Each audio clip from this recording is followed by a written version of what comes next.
When my daughter-in-law started crying in that courtroom, everyone thought she was the victim. I knew she was crying because she finally realized I wasn't going to protect her lies anymore. The wooden bench beneath me was hard and unforgiving, just like the silence that followed the judge's last question. My hands were folded so tightly in my lap that my fingers had gone numb, but I didn't loosen them. I had waited years for that moment. Years of swallowing words, of being misunderstood, of letting my name be dragged through whispers and sideways looks at church and family gatherings.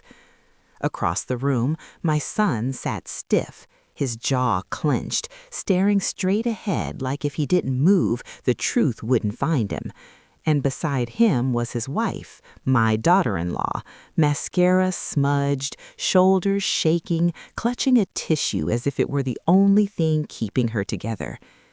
People say courtrooms are cold, too bright, too formal, but that day, all I could hear was my own heartbeat, loud and steady, like it was reminding me that I was still alive and done being silent. I never imagined my life would end up there, in a custody courtroom, surrounded by strangers, lawyers, and a judge who didn't know our family history but was about to hear the part I had kept buried for far too long. Before all this, I was just a mother, a quiet one, the kind who cooked too much food, folded laundry the same way every time, and believed that if you loved your children hard enough, everything else would fall into place. I raised my son, Marcus, mostly on my own. His father left when Marcus was 8, not with drama, not with shouting, just with a suitcase and a promise to call soon that never came. I worked 2 jobs back then, one at a nursing home during the day, another cleaning offices at night. I missed school plays and soccer games, but I never missed a meal on the table or a roof over our heads. Marcus grew up kind, soft-spoken, the kind of boy who held doors open and apologized even when things weren't his fault. When he told me he was getting married, I cried, not because I was losing him, but because I thought he'd finally found someone who would protect his heart the way I always had. Her name was Alana. The first time I met her, she hugged me too tight, too fast. Some people might have found that warm. I found it rehearsed. She called me Mom before she knew my middle name. She laughed loudly, touched Marcus's arm every time he spoke, and told me within the first hour how hard her life had been. I remember thinking, this girl knows how to survive. I didn't realize she also knew how to manipulate. Still, I welcomed her. I taught her recipes, gave her my old casserole dishes, defended her when my sister said she talked too much or dressed too flashy. When they married, I helped pay for the reception because Alana wanted something elegant but intimate, and Marcus didn't have the money. I told myself that love sometimes looks different in other people's homes. The first crack appeared a year into their marriage when Alana got pregnant. Marcus was over the moon. He called me every day talking about baby names and painting the nursery. Alana, on the other hand, grew distant, not with him, but with me. She stopped answering my calls. When I visited, she stayed in the bedroom. When I offered help after the baby was born, she told Marcus she needed space. Then, one afternoon, Marcus showed up at my door alone, holding his car keys like he didn't know what to do with his hands. "She says I'm controlling," he told me quietly. "She says you're always in our business." I knew something wasn't right, not because I wanted to interfere, but because Alana had never said those things to my face. The baby came early, a little girl with soft curls and eyes too big for her tiny face. I wasn't allowed in the delivery room. I wasn't even called until hours later. When I finally saw my granddaughter, Alana barely looked at me. That's when the accusations started. She told people I stressed her out during pregnancy, that I questioned her parenting, that I tried to turn Marcus against her. None of it was true, but lies have a way of spreading faster when they sound emotional. Marcus began pulling away from me, Phone calls became shorter, visits stopped altogether. If I asked to see the baby, Alana would say she was sick, asleep, or not good with strangers. Strangers. That word sat in my chest like a stone. Then came the night everything changed. It was almost midnight when Marcus called me, his voice shaking. Alana had taken the baby and left. No note, no explanation, just a text that said, "Don't look for us. This is what's best." For weeks, I watched my son unravel. He blamed himself. He replayed every argument, every raised voice. Alana filed for separation soon after, and within months, she had full custody, claiming emotional abuse, lack of support, and a toxic mother-son dynamic. And somehow, I became the villain in her story. I stayed quiet, even when people looked at me differently, even when my own family asked what I'd done, even when Marcus begged me to help him fight back, because I knew something no one else did, and I promised myself I'd only speak when it mattered most. That moment had finally arrived, in a courtroom that smelled like old paper and disinfectant, with my granddaughter's future hanging in the balance. The judge looked at me then. "Ma'am," she said calmly, "you've been very quiet. Do you have anything you'd like to add?" I felt Alana's eyes on me. I felt Marcus holding his breath. And for the first time in years, I unfolded my hands. I cleared my throat before I spoke, not because I was nervous, but because my voice hadn't been used in a courtroom before. It felt strange, like stretching a muscle that had been stiff for too long. "Yes," I said softly, "I do." The judge nodded, her expression neutral but attentive. She gestured for me to continue. For a moment, I didn't look at anyone, not my son, not Alana. I focused on the small details instead, the faint hum of the air conditioner, the scratch of a pen somewhere behind me, the way the American flag in the corner had a frayed edge at the bottom, grounding myself, reminding myself I was here and this was real. "I've been accused," I began, "of being controlling, of interfering, of causing emotional harm to my daughter-in-law and her child." Alana let out a quiet sob, right on cue. "I want the court to understand something," I continued, keeping my tone even. "I stayed quiet for a long time, not because I had nothing to say, but because I didn't want my granddaughter to grow up hearing her family tear each other apart." Marcus shifted beside her. I could see his hands trembling now. "I raised my son alone," I said. "I worked long hours, I made mistakes like every parent does, but I never controlled his choices. I supported them." I finally looked at Alana then. Her eyes were red, but there was something else in them, alertness, calculation. "The truth," I said, "is that Alana didn't leave my son because of emotional abuse. She left because she didn't want him to find out what she'd already done." A murmur moved through the courtroom. Her lawyer stood up quickly. "Objection!" The judge raised her hand. Overruled. Let her finish. Alana's breathing quickened.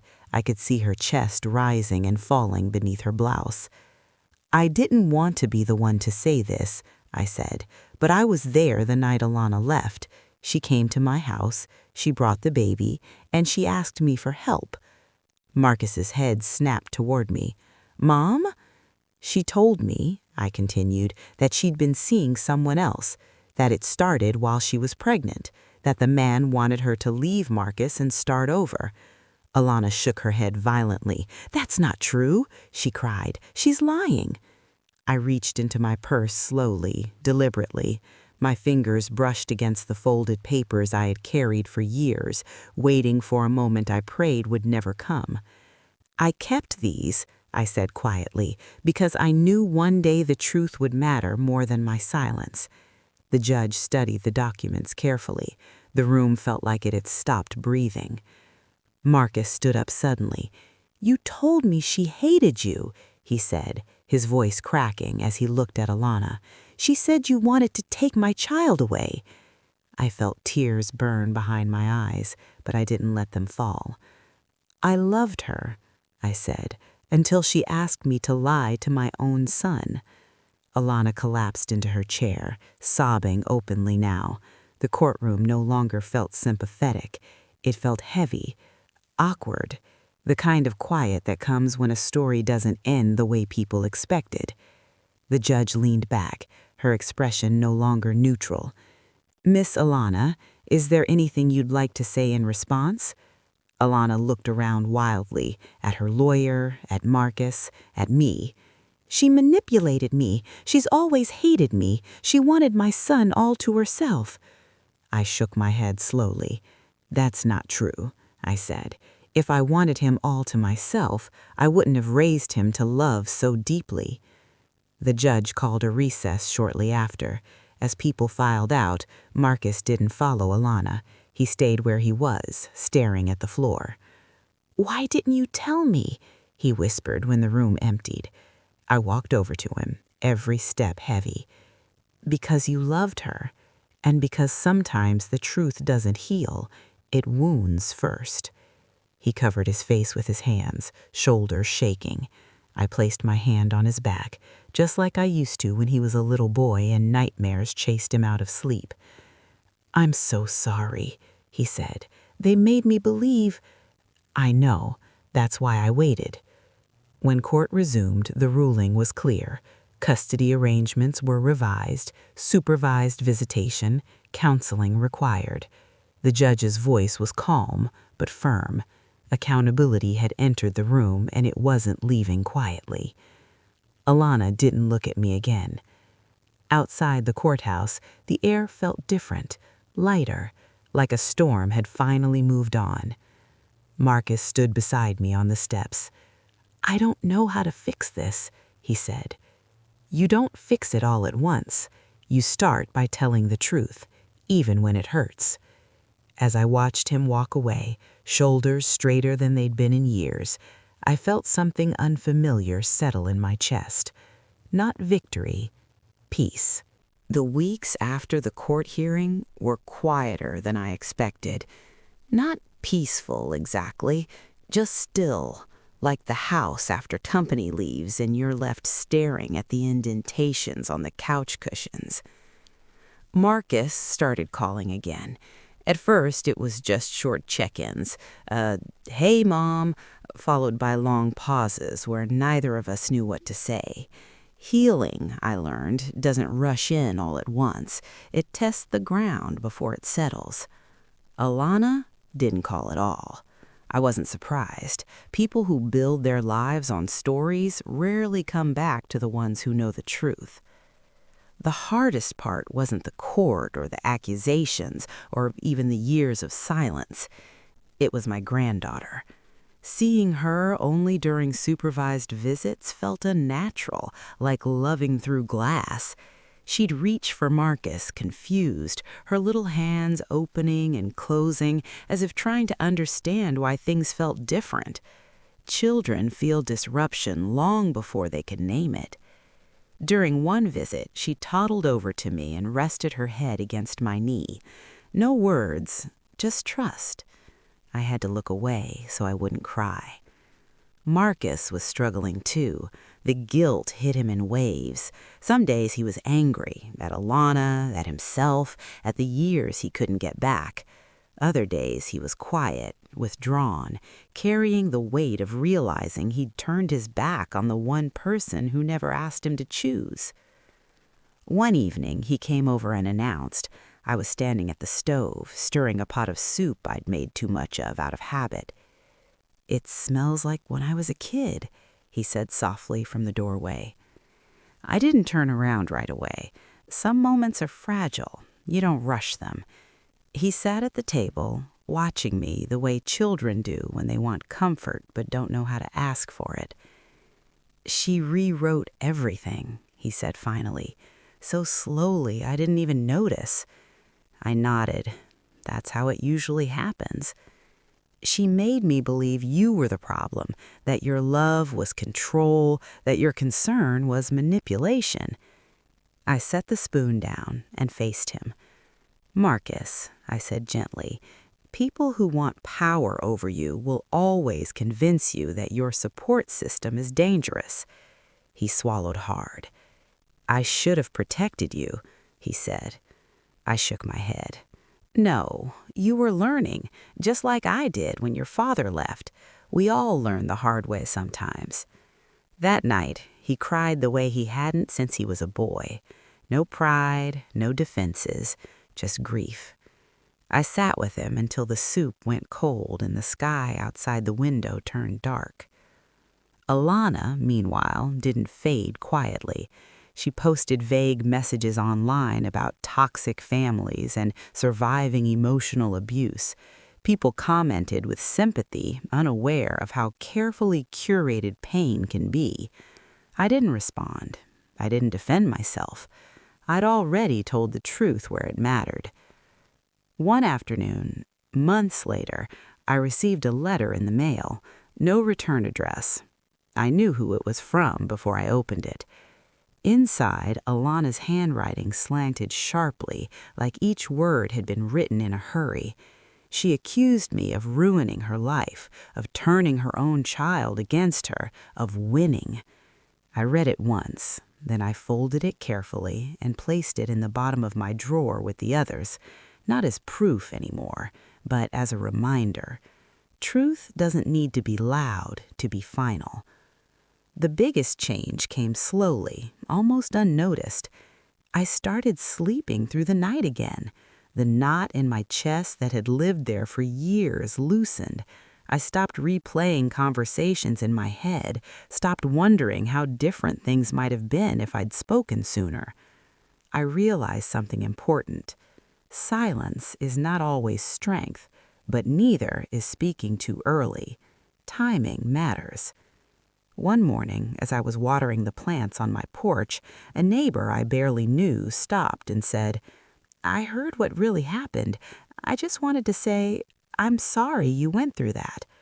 I thanked her, surprised by how little validation I needed now. I wasn't trying to clear my name anymore. I was reclaiming my peace. Marcus eventually filed for shared custody.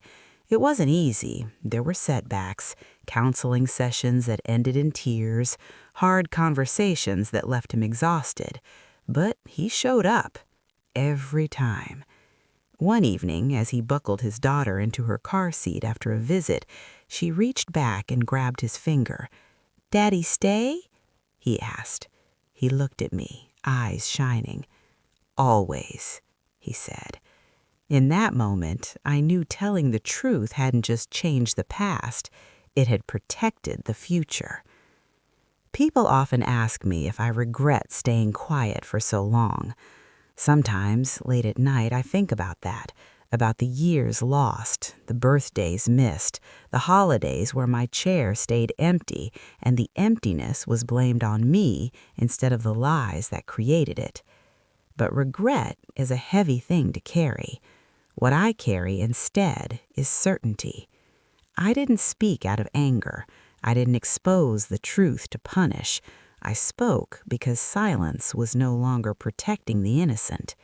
And when my daughter-in-law cried in court, it wasn't because I had hurt her. It was because the story she'd built finally collapsed, and she had nowhere left to hide. Healing doesn't arrive with a trumpet. It slips in quietly, like morning light through a cracked curtain. For a long time, I thought peace would feel bigger, louder.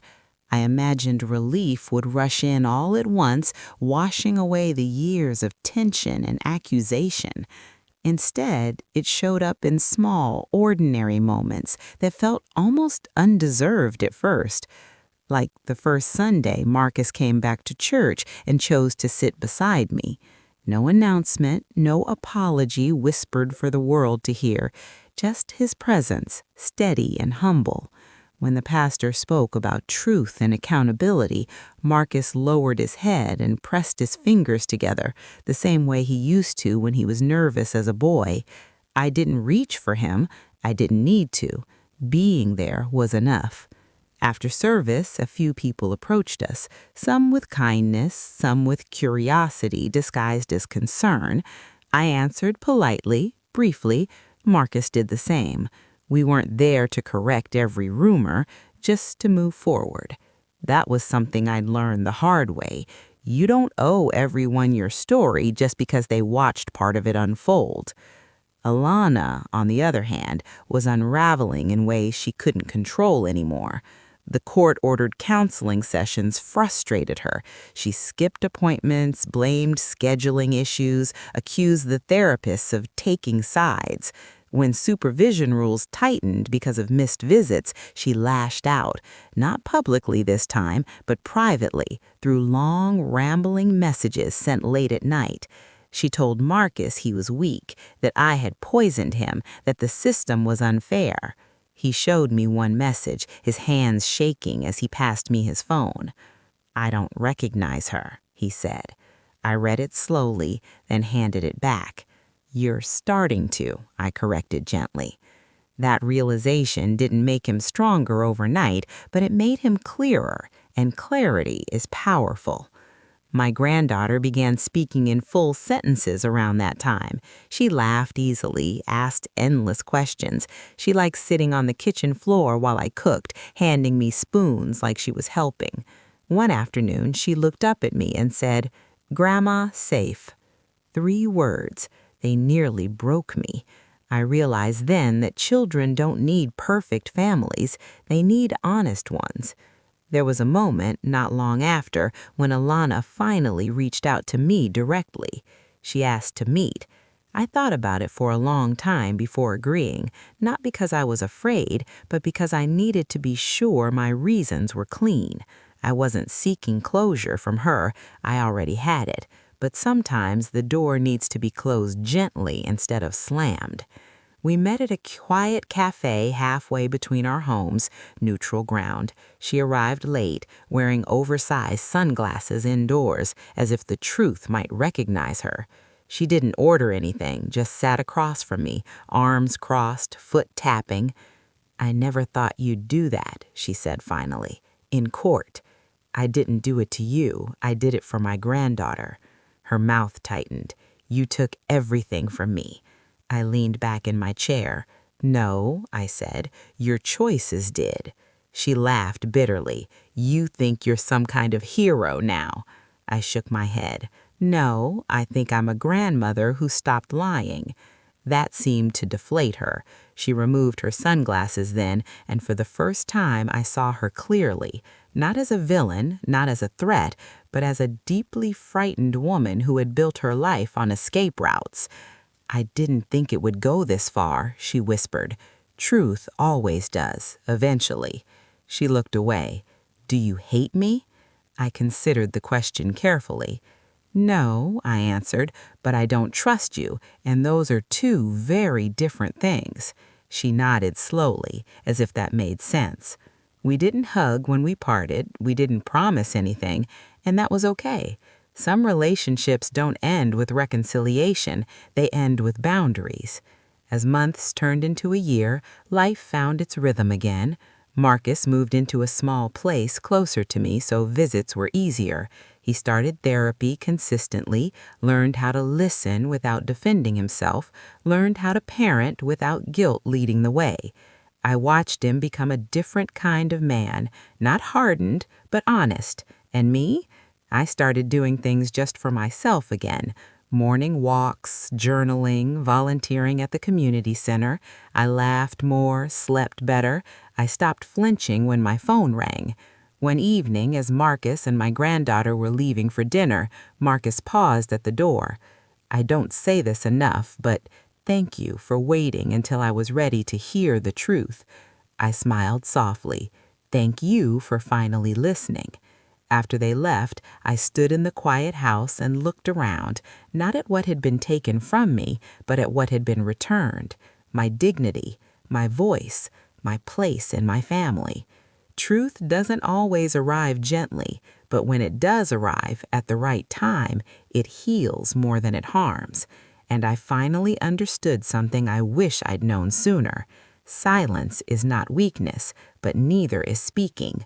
Wisdom is knowing when to do each. By the second year after the court case, life no longer felt like something I was surviving. It felt like something I was finally living again. That surprised me more than anything else. For so long, my identity had been wrapped around endurance, being the woman who could take the hit and keep standing, the mother who stayed quiet, the grandmother who waited patiently on the sidelines. I didn't realize how much of myself I'd put on hold just to keep the peace. Peace, I learned, is not the absence of conflict, it's the presence of truth. Marcus settled into his new routine with a seriousness that told me he wasn't taking a single day for granted. He planned his weeks around visitation schedules, therapy appointments, and parenting classes the court had recommended, not because he was forced to, but because he wanted to be better than he'd been. Sometimes, late at night, he'd call me just to talk. Not about Alana, not about the case, but about ordinary things, work frustrations, funny things my granddaughter said, fears about whether he was doing it right. "You're allowed to ask questions," I reminded him once. "Good parents do." He laughed quietly. "You always made it look so easy." I smiled into the phone. "Oh, I just hid the hard parts better." My granddaughter began staying overnight on weekends. The first time she slept in the small bed I'd prepared for her, I sat on the edge and watched her chest rise and fall, memorizing the moment. She stirred, half awake, and whispered, "Grandma, don't go." "I'm right here," I told her. "I'm not going anywhere." And for the first time in years, I knew that was true. Alana's presence in our lives grew smaller, not because anyone pushed her out, but because accountability leaves very little room for performance. Supervised visits continued, counseling remained inconsistent. She still framed herself as misunderstood, but fewer people were listening now. Not everyone believes the truth when they hear it, but time has a way of separating noise from substance. I didn't celebrate her struggles. I didn't take satisfaction in her discomfort. I simply stopped carrying responsibility for her choices. That, too, was a kind of freedom. One afternoon, I ran into her mother at the grocery store. We stood awkwardly near the produce section, both of us unsure whether to speak. "I wanted to say," she began carefully, "I didn't understand everything back then. I only heard one side." I nodded. "That happens." She hesitated. "I see more clearly now. I'm glad, for the baby's sake." She thanked me, not for the court, not for the truth, but for being calm when she expected bitterness. I realized then that dignity confuses people who are used to chaos. As for me, I began sharing my story quietly with other women, not the details, but the lesson. At the community center, at church, over coffee with neighbors who were navigating their own family fractures. I told them this: don't rush to speak, but don't let silence erase you either. One woman cried when I said it. Another squeezed my hand. We don't always need advice. Sometimes we just need permission to trust our instincts. There was one last moment, the kind life gives you when a chapter is truly closing. It happened during a school open house. My granddaughter, a little taller now, led me proudly to her classroom. "This, my grandma, she tells the truth." The words landed softly, but they stayed. Later that night, as I washed dishes and listened to the quiet hum of the house, I thought back to that courtroom, to Alana's tears, to Marcus's pain, to my own steady voice finally breaking through years of restraint. I didn't win that day. I didn't lose either. What I did was choose honesty over fear. And that choice didn't just change how others saw me, it changed how I saw myself. I am not the villain in someone else's unfinished story. I am not the shadow behind someone else's mistakes. I am a woman who waited, watched, and spoke when it mattered most. And if that made my daughter-in-law cry in court, it wasn't cruelty, it was consequence. Sometimes I sit alone in the quiet of my home and think about how close I came to never speaking at all. How easy it would have been to keep protecting a lie just to avoid discomfort. How tempting it was to let time pass and hope the truth would somehow surface on its own without my voice, without my name attached to it. But truth doesn't float to the surface by accident. Someone has to be brave enough to lift it. I didn't speak in that courtroom to shame anyone. I didn't speak to win. I spoke because a child deserved a future built on honesty, not manipulation. And what that day taught me is something I'll carry for the rest of my life. Silence can be love, but so can truth. If you're listening to this and you're holding something heavy inside, a truth you've been protecting, a story you've been afraid to tell, I want you to know this. Timing matters, but so does your dignity. You are allowed to stop carrying someone else's lies just to keep the peace. Peace that costs you your voice is too expensive. I didn't lose my son by telling the truth. I didn't lose my family. I found them again on honest ground. So now I'll ask you, if you were in my place, would you have stayed silent or would you have finally spoken up? If this story moved you, if it reminded you of your own journey, or if it helped you feel less alone, let me know in the comments. Your stories matter too. Thank you for listening. Thank you for your support. And if you haven't already, subscribe to the channel and stay with us because there are more real stories, more hard truths, and more healing ahead. Until next time, take care of your heart and don't be afraid of the truth.